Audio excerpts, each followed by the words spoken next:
Es difícil encontrar novedades absolutas en la historia. Entonces, si tomamos, por ejemplo, tres de las características principales que se han subrayado sobre esta nueva derecha en la Argentina, en primer lugar aparecería la cuestión de los jóvenes. Pero no es la primera vez que hay una activación de los jóvenes por derecha. Por un lado tenemos la experiencia muy reciente del PRO, pero también si vamos atrás en la historia podemos pensar desde las ligas patrióticas hasta Tacuara. Quizás lo novedoso tiene que ver con que no hay una alternativa para esos jóvenes para politizarse en otros sentidos, sino más bien un malestar sin nombre. Si tomamos otra de las características de esta nueva derecha, tenemos la cuestión refundacional. Y ese también es un discurso que encontramos en otros momentos de la historia, sobre todo los que tuvieron que ver con interrupciones del orden democrático, ya sea en la última dictadura cívico-militar o la Revolución Argentina. Movimientos que venían a cambiarlo todo y a transformarlo de raíz para siempre. Y para tomar el tercer elemento, la crueldad, en el que se ha insistido bastante, pero si pensamos, por ejemplo, en el menemismo, se hablaba de una cirugía sin anestesia para pensar las reformas estructurales. Es cierto que hay algo novedoso que permite hablar públicamente con un discurso cada vez más cruel y está legitimado hacerlo, ¿no? Pensar absolutamente por fuera de todo marco de solidaridad y solamente en favor del interés de los súper ricos. En ese sentido, parece que el neoliberalismo ha encontrado definitivamente su sujeto en estas personalidades dispuestas a echar culpas de sus padecimientos a aquellos que están un poco por debajo de ellos. Hay algo de estos elementos cuya transformación parece más tener que ver con la intensificación, la vorágine que han tomado, que parecieran ser un cambio meramente cuantitativo, pero que tiene un resultado cualitativo, de profunda transformación, que tiene que ver con las innovaciones tecnológicas, que hacen que nuestra experiencia cotidiana de la relación con los otros, del vínculo con el mundo, del modo en que nos informamos, esté radicalmente transformado. Entonces, esa intensificación es probablemente lo más novedoso que tiene este proceso y el modo en que se combinan estos elementos. Por momentos parece haber cierta sorpresa en la combinación de elementos liberales y elementos autoritarios. Y paradójicamente la historia de la Argentina nos muestra todo lo contrario, que es que en general los momentos de la historia que han sido predominantemente liberales en términos económicos también han sido poco democráticos.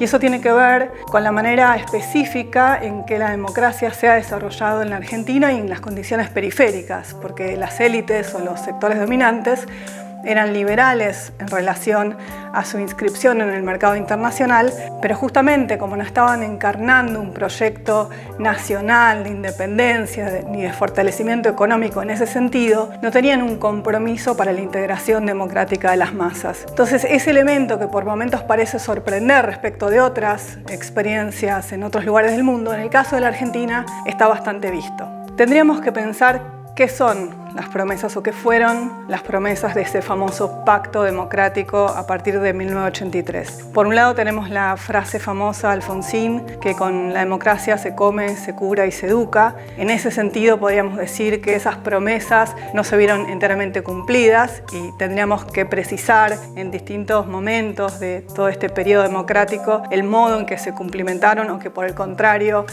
no se alcanzaron esos objetivos. Pero me parece que hay que desarmar un poco esa idea de las promesas democráticas y recordar que esa democracia, ese 1983, nació con un nuevo problema social en la Argentina que tuvo que ver con eso que ocurrió un año después, en 1984, que fue la primera medición de la pobreza en la Argentina, que dio un 22.3%. En ese momento escandalizó a toda la sociedad porque esa sociedad no estaba acostumbrada a esos niveles de vulnerabilidad social.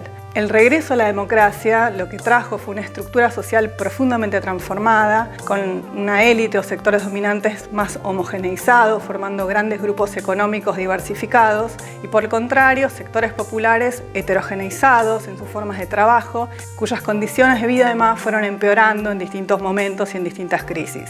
Es decir, que el retorno democrático está anudado a la problemática de la pobreza y además al límite de aquello que se puede discutir en esta democracia y aquello que por el contrario queda fuera de los límites de la discusión. Y uno de las letras chicas de ese pacto democrático era que los aspectos más estructurales de este orden social, marcado por la heterogeneidad, marcado por la pobreza y por la desigualdad, no podían discutirse, quedaban por fuera de la discusión, al menos en sus aspectos más estructurales. Entonces, cierta insatisfacción democrática, que es sumamente importante para entender el fenómeno de Milei, no encuentra como correlato una apuesta, no por restituir formas de la democracia, que ya quedan en un discurso demasiado formal, sino justamente por revisar esas promesas y sobre todo por revisar los límites dentro de los cuales esas promesas se realizaron. Para relanzar un proyecto popular es clave partir de lo que existe, pero también de lo que no existe, de lo que falta. Lo que existe en términos de aquello que resiste a esta gran embestida del neoliberalismo y que se rehúsa a seguir las lógicas de este nuevo sujeto neoliberal que parece finalmente haber aparecido.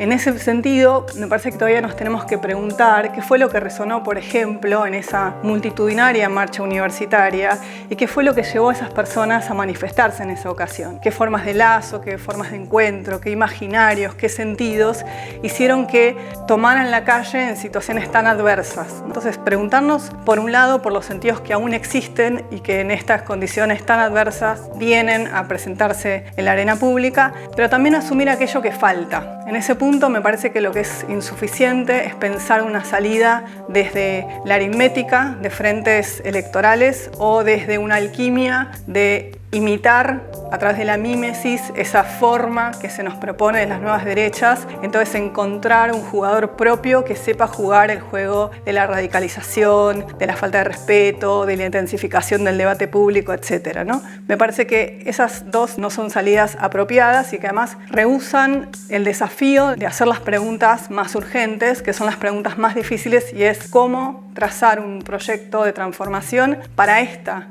nueva realidad. Esta realidad de la revolución tecnológica, de las nuevas formas de vincularse con los otros, las nuevas formas del trabajo, de la necesidad de pensar la relación ya sea con la naturaleza, con el tiempo libre, con el bienestar emocional, psíquico, etc. Nada que pretenda saltarse esas preguntas que sin duda son difíciles para mostrar una alternativa. Me parece que tiene una estabilidad como respuesta eficaz frente a los desafíos que nos plantea esta nueva derecha, que encontró esas respuestas en un sentido, por supuesto, excluyente, pero que logran interpelar sin duda a muchos sectores diversos de nuestra sociedad.